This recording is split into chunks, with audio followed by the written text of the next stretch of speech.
وبركاته.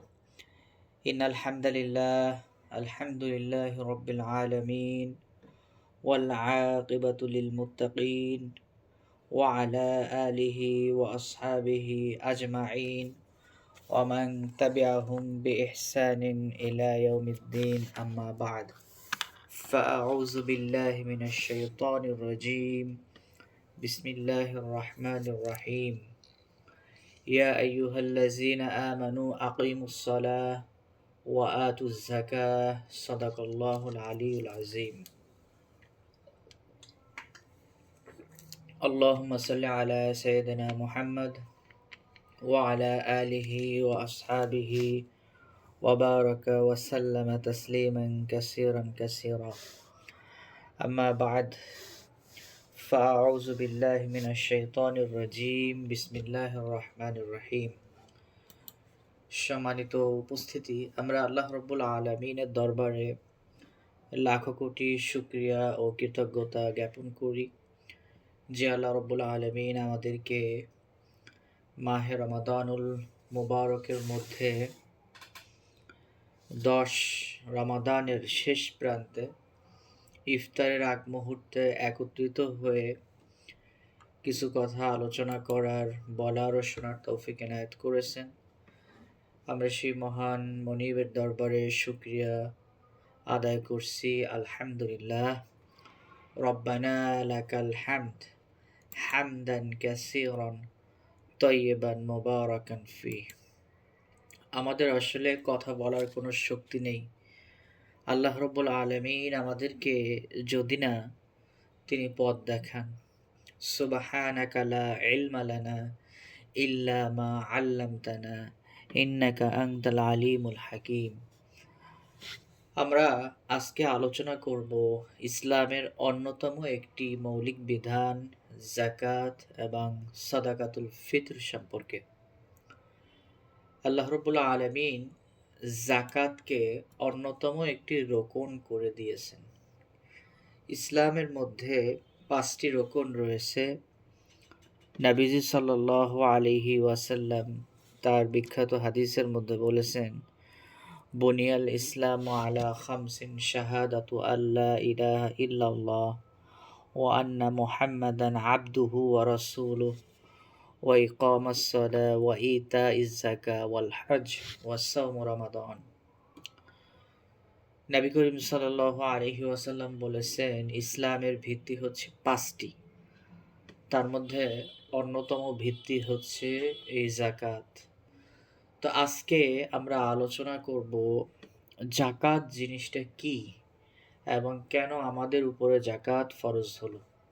পাশাপাশি আমরা আজকে জানার চেষ্টা করব, যদি কোনো সমাজে যাকাতের আমলকে ছেড়ে দেওয়া হয় তাহলে ওই সমাজের জন্য আল্লাহ রব্বুল আলামিন কি ধরনের শাস্তির বিধান রেখেছেন।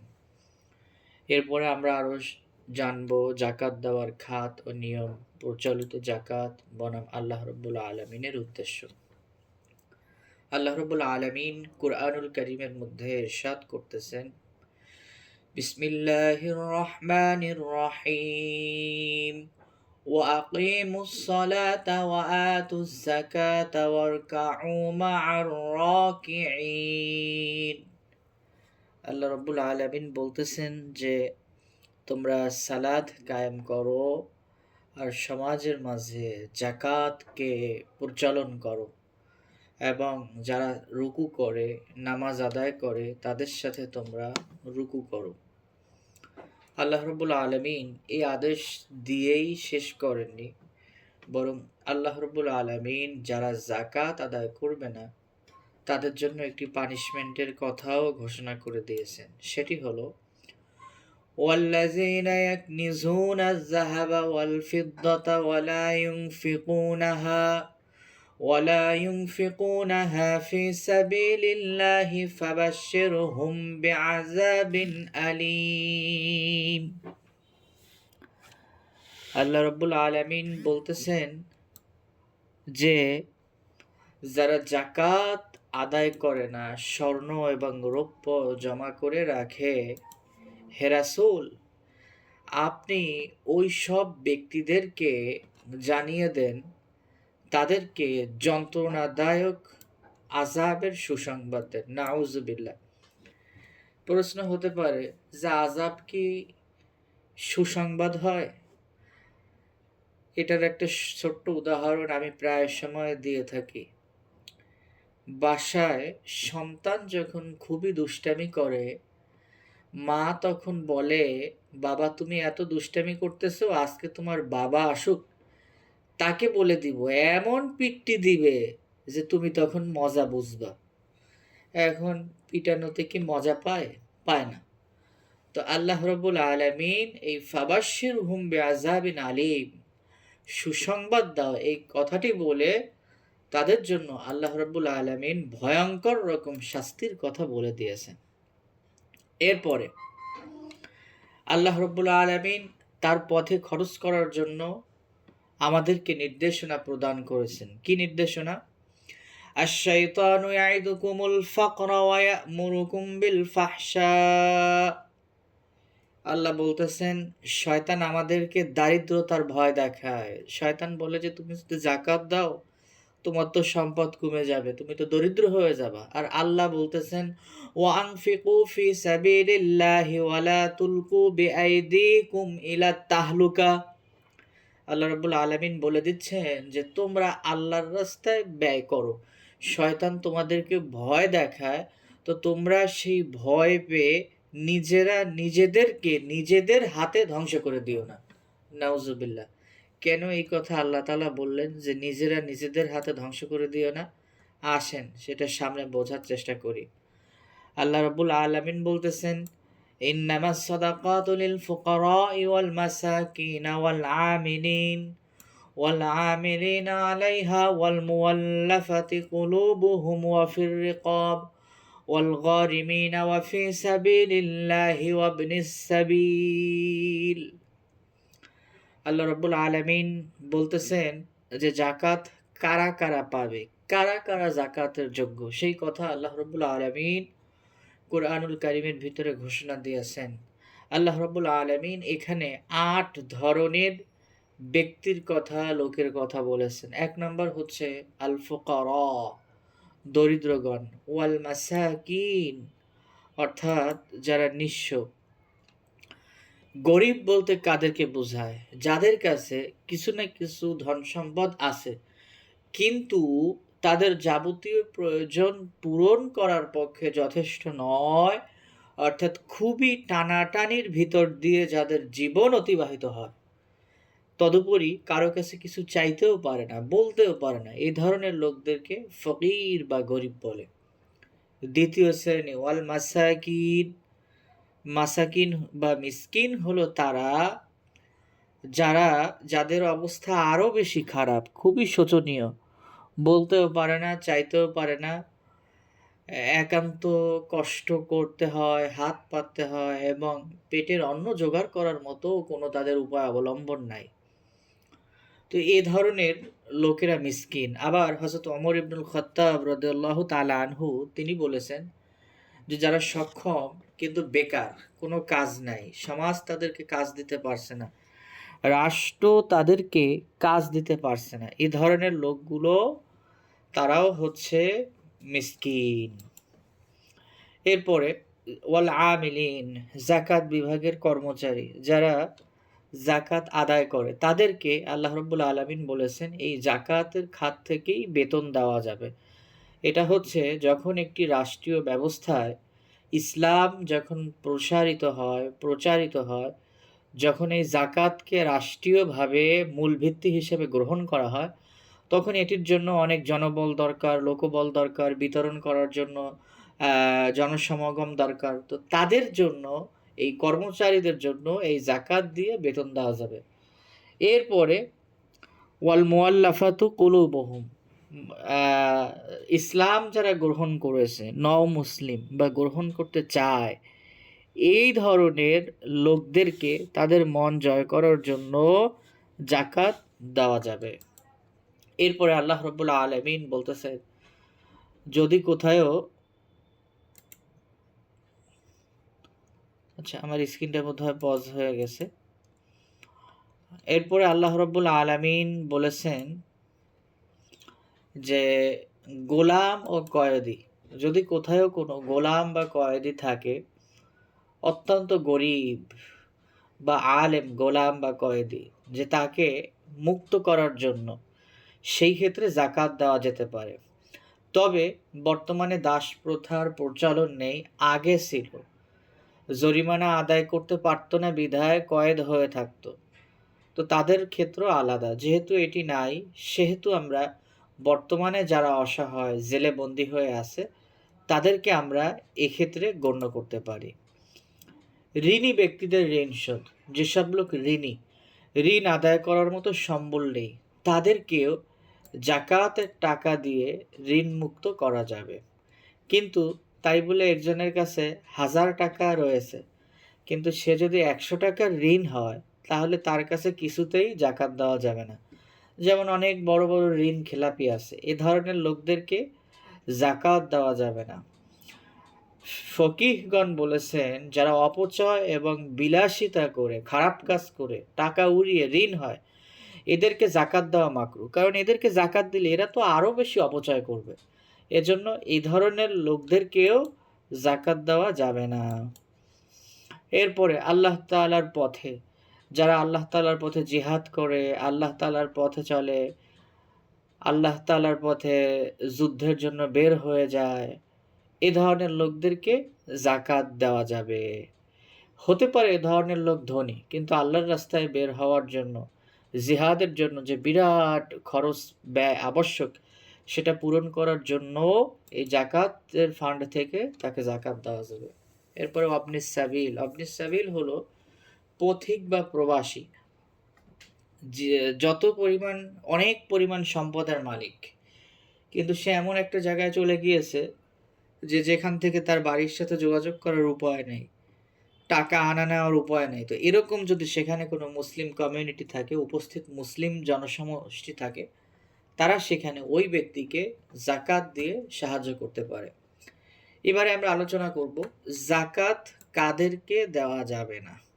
কিছু কিছু ইসলামী শরীয়তের ভিতরে কিছু কিছু ব্যক্তি আছে যাদেরকে জাকাত দেওয়া নিষেধ। যেমন কোনো ব্যক্তি নিজের পিতা বা পুত্রকে জাকাত দিতে পারবে না, স্বামী স্ত্রীকে এবং স্ত্রী স্বামীকে জাকাত দিতে পারবে না। এই সম্পর্কে সকল ওলামায়ে কেরাম, সকল মাযহাবের আলেমগণ, বর্তমান বিশ্বের সকল আলেমরা সবাই একমত।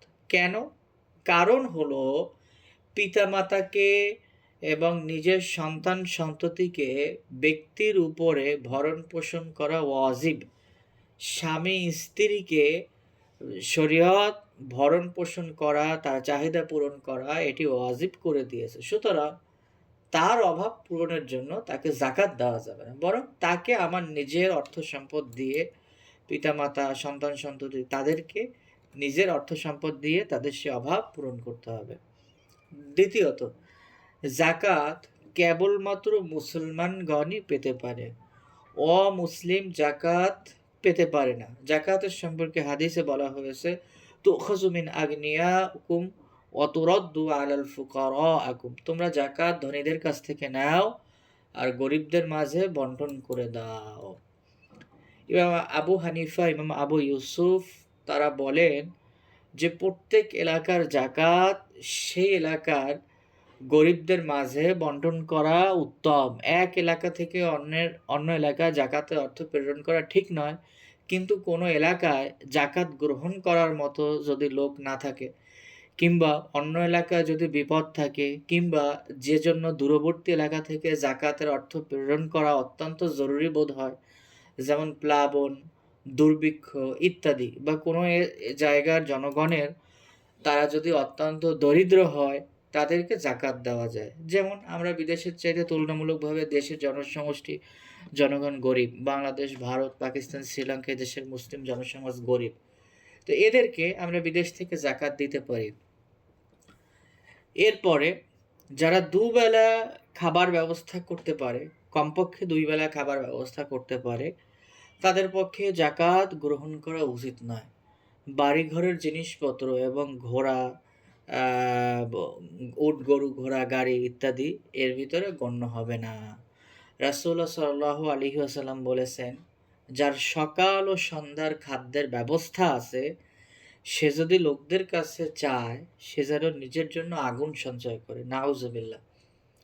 অন্য হাদিসে নবী করিম সাল্লাল্লাহু আলাইহি ওয়াসাল্লাম বলেছেন, মানুষের কাছে ভিক্ষার হাত প্রসারিত করা অপেক্ষা কাঠ কেটেও যদি নিজের অন্ন সংস্থান করা হয়, তবে তাই আমার কাছে অধিক উত্তম।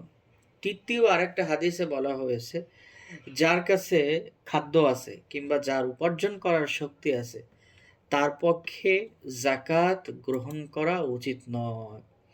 খুয মিন আমওয়ালিহিম সাদাকাতান তুতাহহিরুহুম ওয়া তুযাক্কিহিম। আল্লাহ রাব্বুল আলামিন বলতেছে, যারা ধনী আছে এদের কাছ থেকে জাকাত নাও, আর যারা দরিদ্র আছে, গরিব আছে, এদেরকে তোমরা জাকাত দিয়ে দাও। সুতরাং আমরা জাকাত কোথায় কোথায় থেকে পেতে পারি? যেমন জাকাত কোথায় কোথায় হয়? ব্যবসায়ের পণ্য, আমাদের যদি গৃহপালিত গরু, ছাগল, উট, গাধা ইত্যাদি থাকে, এগুলোর উপরে জাকাত হবে। অথবা 52.5 তোলা রূপা এবং 7.5 তোলা স্বর্ণ পরিমাণ এর উপরে আমাদের জাকাত ফরজ হবে। প্রাণীর ক্ষেত্রে যদি 40টা গবাদি পশু থাকে কমপক্ষে, যেমন 40টি ছাগল, 40টি ভেড়া, তখন তাতে একটি জাকাত দিতে হয়। যদি 30টি গরু থাকে তখন তাতে একটি জাকাত দিতে হয়। আবার আমার কাছে যে পরিমাণ অ্যাসেট আছে বিজনেসের জন্য, তার মূল্য যদি 52.5 তোলা রূপার সমান হয় অথবা 7.5 তোলা সোনার সমান হয়, তখন অবশ্যই আমাকে জাকাত প্রদান করতে হবে। এরপরে এই নির্দিষ্ট পরিমাণ সম্পদ যার কাছে বর্তমানে থাকবে এবং একটি বছর অতিক্রান্ত হয়ে যাবে, তাকে এই 40 ভাগের 1 ভাগ পরিমাণ জাকাত দিতে হবে। এটা হচ্ছে ওই ফসল, ব্যবসা ইত্যাদি এর উপরে এই জাকাত। আর যদি আলাদা আলাদাভাবে সোনা ও রূপার জাকাত ফরজ হওয়া নির্দিষ্ট পরিমাণ অর্থ যদি বর্তমানে না থাকে, কিন্তু দুটি মিলে যদি যে কোনো একটি সমান হয়, তখন জাকাত আদায় করতে হবে। জাকাত হচ্ছে ইসলামের অর্থনৈতিক ন্যায় বিচার ও সমাজ কল্যাণের প্রতীক। কিভাবে? জাকাত ইসলামের মধ্যে ধনী ও গরিব এই যে একটা ভেদাভেদ রয়েছে, সমাজে যারা ধনী লোক তারা দিনকে দিন শুধু বড়ই হচ্ছে, ডে বাই ডে তাদের সম্পদ শুধু বাড়তেছে আর বাড়তেছে, লাভবান হচ্ছে। আর যারা গরিব তাদের সম্পদ শুধু কমে যাচ্ছে, কমতেছে আর কমতেছে। তারা আগে তো গরিব ছিল, আগে তো মাথার নিচে একটা বালিশ দেওয়ার মতো ছিল, কিন্তু এখন তাও থাকতেছে না। তো এই যে একটা পরিস্থিতি সৃষ্টি হচ্ছে, এই পরিস্থিতিটার জন্যই আল্লাহ রব্বুল আলামিন এই ইসলামের সাম্যর বিধানকে নাজিল করেছেন। কারণ এটার মাধ্যমে মানুষের অর্থনৈতিক মুক্তি সূচিত হয় এবং সমাজে ন্যায়, ইনসাফ ও কল্যাণ সূচিত হয়। কারণ সমাজের মধ্যে নির্দিষ্ট একটা জনগোষ্ঠীর পেটে যদি ক্ষুধা থাকে, তাহলে ওই সমাজে চুরি বন্ধ করা সম্ভব নয়। যদি সমাজে কোনো একটা জিনিসের অভাব থাকে, তাহলে ওই সমাজ দিয়ে ওই অভাবটা দূর করা সম্ভব নয়। এজন্য আল্লাহ রাব্বুল আলামিন জাকাতের বিধানটা চালু করেছেন, যেন সমাজের মধ্যে যারা দরিদ্র লোক আছে তারা যেন একটু হলেও উপকৃত হয়, তারা যেন এই ধন মাল পেয়ে জীবন জীবিকা চলার মতো একটা অবলম্বন হয়। ঠিক তেমনিভাবে, যদিও এটা এই প্রসঙ্গে না, যে সমাজের মধ্যে বিবাহযোগ্য ছেলে মেয়ে যদি অনেক বেশি হয়ে যায় এবং তাদেরকে যদি সময় মতো বিবাহ না দেওয়া হয়, তাহলে ওই সমাজে জিনা ও ব্যভিচার বৃদ্ধি পায়। এজন্য নবী সাল্লাল্লাহু আলাইহি ওয়াসাল্লাম যখনই জাকাত ওয়াজিব হয়, এই জাকাত দিতে অতি দ্রুত বলেছেন, অতি দ্রুত নির্দেশ দিয়েছেন। দ্বিতীয়ত, যেই সমাজের ছেলে মেয়ের বয়স বালেগ হয়ে যায় তাদেরকে বিবাহের কথা বলেছেন। তৃতীয়ত, যখন কোনো মানুষ মারা যায়, মাইয়েত, সেই মাইয়েতকে অতি দ্রুত আল্লাহ নবী সাল্লাল্লাহু আলাইহি ওয়াসাল্লাম দাফন করতে বলেছেন। কারণ দাফন করার পরেই তার উপরে তার হিসাব নিকাশ, ভালো মন্দ, জান্নাত জাহান্নাম শুরু হয়ে যাবে। তো জাকাত এটি হচ্ছে একটি পবিত্রতা বা বৃদ্ধি। আমরা হয়তো মনে করতে পারি যে জাকাত দিলে হয়তো বা আমাদের সম্পদ কমে যাবে, আমাদের সম্পদ ডিক্রিজ হবে। কিন্তু না, এটি আসলে গবেষণা করে দেখা গেছে যে আমি হয়তো জাকাত দিচ্ছি না, আমার কাছে অনেক সম্পদ রয়েছে। আল্লাহ তাআলা আমাকে এমন একটা বিপদ দিতে পারেন, এমন একটা অভাব দিতে পারেন যে আমি নিমিষেই ধনী থেকে ফকির হয়ে যেতে পারি। হয়তোবা আমার ৫ টা জাহাজ আছে, এমন একটা ঝড় চলে আসলো, ৫ টিই ডুবে গেল। আমার হয়তো ৫ টি দোকান আছে। এক রাত্রে হয়তোবা আগুন লাগলো। আগুন লেগে সবগুলো ধ্বংস হয়ে গেল। এর উদাহরণটা আল্লাহ রাব্বুল আলামিন কুরআনুল কারীমের মধ্যে দিয়েছেন। যে যখন মানুষের সম্পদ বৃদ্ধি হয়ে যায়, ফসলের ক্ষেতে ফসল নুয়ে পড়ে, তখন তাকে শয়তান ওয়াসওয়াসা দেয়। আর যখনই এরকম সে যাকাত দেয় না, সম্পদ থেকে দান করে না, আল্লাহ রাব্বুল আলামিন ওই ফসলে যদি আগুন লাগায়া দেন, তখন সে ছাই ছাড়া আর কিছুই পাবে না। তো এটি আল্লাহ রাব্বুল আলামিন একটি দৃষ্টান্ত দিয়েছেন। সুতরাং শয়তান আমাদেরকে ভয় দেখাবে যে ৳১০০ য় ৳২.৫ দিতে হবে। ৳১,০০,০০০ য় ৳২,৫০০ কমে যাবে, সর্বনাশ। কিন্তু আসলে এটি কমা নয়। বরং আমরা যদি যাকাত আদায় করি, এটি হচ্ছে আমাদের সম্পদের মাঝে একটি ময়লা। তো এটি আদায় করলে আল্লাহ রাব্বুল আলামিন আমাদের সম্পদে আরো বেশি, আরো বরকত দান করেন। তো সুতরাং অর্থনৈতিক ভারসাম্য ও সামাজিক সুবিচারের অন্যতম একটি মাধ্যম হচ্ছে যাকাত। যাকাত শুধুমাত্র একটি দায়িত্ব নয়, বরং এটি আত্মিক ও সামাজিক উন্নতির মাধ্যম। সুতরাং সঠিকভাবে যাকাত প্রদান করে সমাজকে অর্থনৈতিক ভারসাম্য ও ন্যায় বিচারের দিকে এগিয়ে নিয়ে যায়। যাকাতের উপকারিতা: দারিদ্র্য দূর হয় সমাজের মধ্য থেকে। সমাজের মাঝে সম্পদের সুষম বন্টন হয়। অর্থাৎ কারো কাছে অনেক বেশি সম্পদ আর কারো কাছে মোটেও থাকবে